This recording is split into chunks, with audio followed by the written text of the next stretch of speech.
Guys, it's Ashlyn Speaks, and I'm here to speak about this R. Kelly bullshit. Basically, like, if you've been watching Lifetime, maybe you've seen it on Twitter, on Facebook, like your aunt's WhatsApp story, something, you would know that there was a docu-series that came out, 6 parts, aired on 3 nights, 6-part docu-series on R. Kelly called Surviving R. Kelly that came out on Lifetime, um, like last week. And these allegations are insane. And I can only, like, legally they're allegations, but like, we know all this shit happened, and I hope charges get pressed. But I'm here to talk about this shit because something ain't right. If y'all ever have stepped to the name of love, believed you could fly, look to you, Whitney Houston. What's that song that he wrote for Michael Jackson? Um, you were not alone. You did any of that shit? That was R. Kelly. And that sucks. Because he really made bops. But he also bopped people. Like, people. So, nah, we gonna let that shit drop. I mean, like, I guess I could do a small little summary of what happened, because I don't want the video to be a summary. I want it to be, like, more of my opinions. But basically, so first of all, they should have stopped this nigga when he was fucking with Aaliyah. But yo, these believe black women. Believe, please care about black women. So when R. Kelly was 27, he married Aaliyah. She was 15, but she forged her birth certificate so that she could be 18 years old. This happened, and it's like the whole world forgot about it. Me, I should have learned about this. I should have heard about this growing up. I should have heard, oh, he married a young girl. I did not hear about this shit until the Aaliyah movie came out. I'm 18 years old, and I'll be 19 this year, just for like context on my age. Like, that alone should have been enough to already ruin his career and ruin him for me. But no, people still supported him. He literally produced an album with Aaliyah called Age Ain't Nothing But a Number. And it's like, getting down ain't nothing but a thing. That's like the lyrics and like the song. And it's like, of course it was nothing but a number to him, because he was fucking her. Like, he was really abusing her. And it's like, America really let it slide. We let it slide.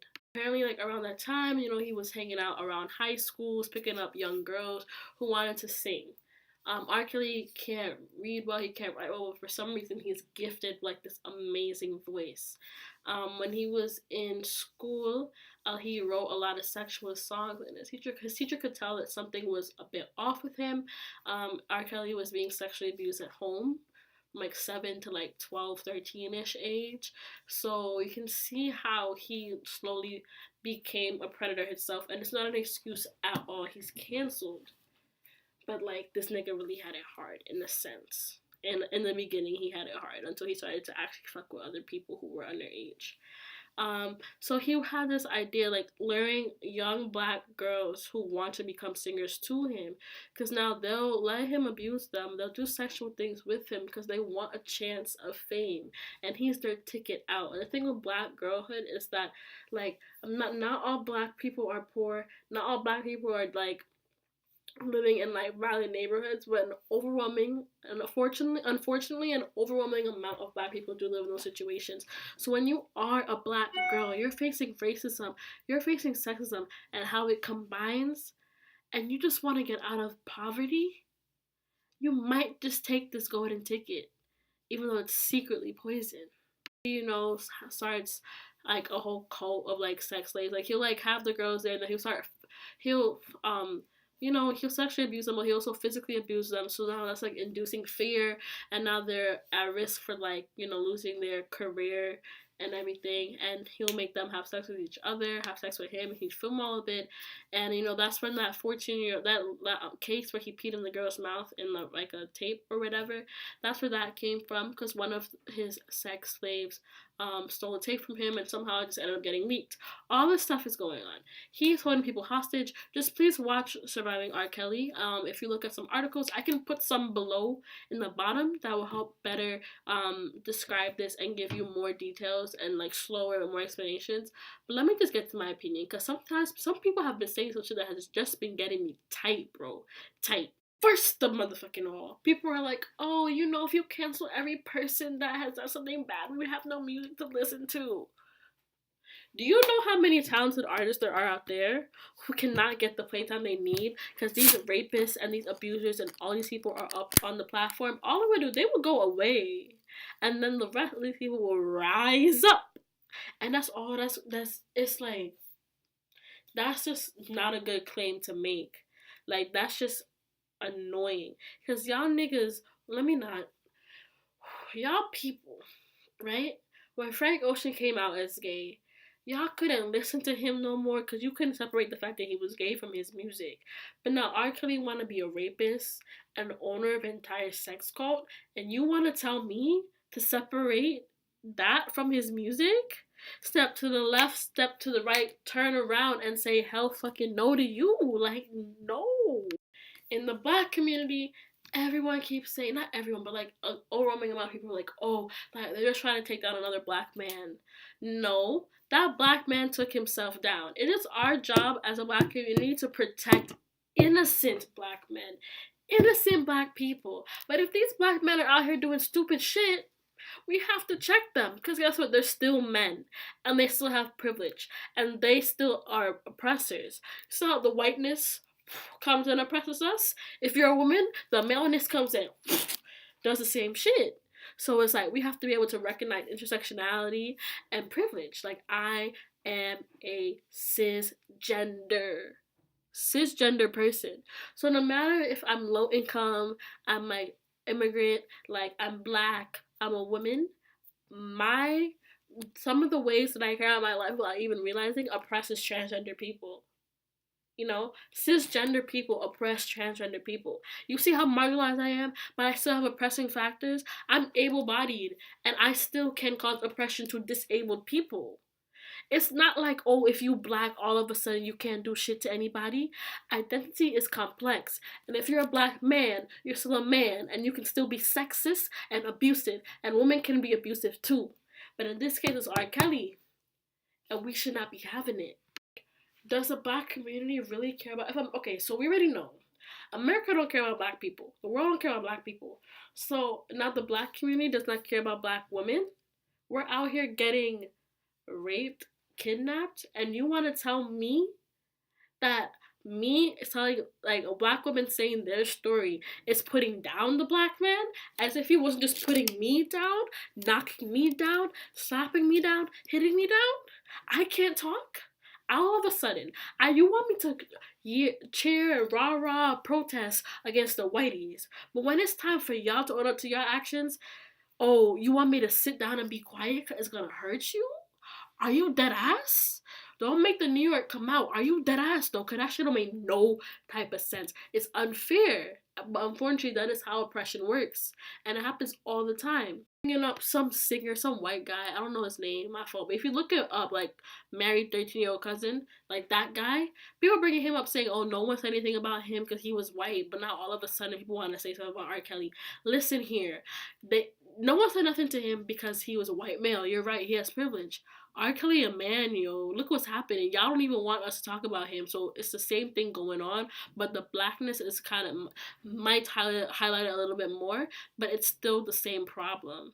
I remember this happened in New York. There's Officer Peter Lang and Akai Brady. R.I.P. to him. He was killed by Officer Peter, right? And there were a lot of Asian protesters who were saying that, oh, if Peter were white, he wouldn't be getting in trouble and all this stuff. And it's like, you're right, and that sucks. Because as people of color, we have to, our crimes for some reason are worth 10 times more than a white person. But at the same time, you cannot protest an officer who murdered someone. You cannot protest his punishment. Like, he needs punishment, and so does everyone else. So do those white people. I remember that was a big thing happening in New York City, and I'm from New York. I remember that was a big topic. Like, Black Affairs at my school and Asian Affairs Club, we were just talking about it. It was a whole thing.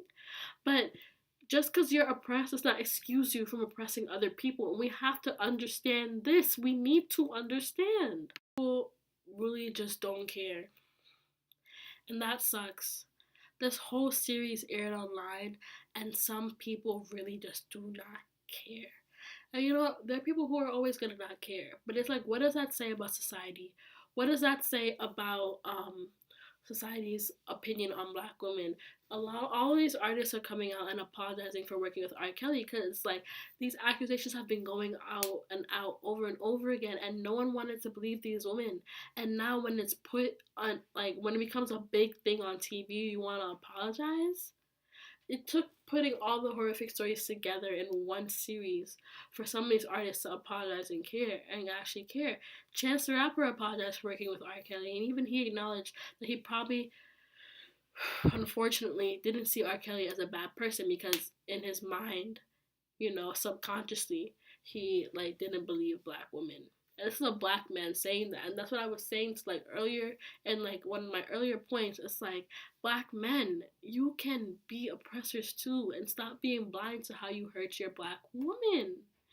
It's a serious thing. Like John Legend was in the thing, but John Legend was speaking out a lot. Lady Gaga apologized, and Lady Gaga is a victim of abuse herself. But she was saying that her own abuse clouded her judgment on Kelly, and I can understand that. And you know what? I believe in redemption to an extent. I don't believe in R. Kelly redemption. He's doing too much. He's like 50 something years old right now. But like for someone like Chance or whatever, for him to come out and say that, I respect that. Cause it's gonna make other people, the black boys, listen to him. It's gonna make them think, and maybe they might follow in his footsteps too. I don't know, but what are your thoughts on this entire thing? Please let me know. Yeah. Oh, guys. Also, I made an Instagram. It's instagram.com/ashlynnspeaks. So the same name as this channel. Just look it up on Instagram. It'll be there. I have a Tumblr. I'm not really using it right now. I'll have to figure out how to set up the whole marketing thing. Not marketing, but figure out how to set up the whole thing because it's just mad shit. What is this? A plane? Fly me away. Take me out of college. Take me out. So yeah, I can put all those links in the description. There is this thing called Mute R. Kelly. I suggest you go to muterkelly.org. It works on muting his music, muting his like canceling his performances. If we as the public decide to mute R. Kelly, then he will stop his behavior. You have to hit people in their pockets, bro. You know this is America, capitalism on deck, right? So, and R. Kelly already broke right now. So let's mute his ass. Let's mute him and get this shit going. Is there anything else I wanted to say? Against R. Kelly lets these other abusers know that they cannot get away with what they're doing and still be famous. This sets an example. If we forgive R. Kelly, if we let him continue to live how he's been living so far, it lets people know that they can literally have a sex cult, bro. A sex cult and still be popping off the charts. That's terrible. Y'all want to remix to Ignition, hopping fresh out the kitchen. Y'all want to roll on our body, got every man in here abusing people. That's terrible. And you need to think about it. But I'm going to peace out right now. I'll see y'all later when some more shit happens in the world. You can always comment suggestions, hit me up with suggestions. But yeah, bye.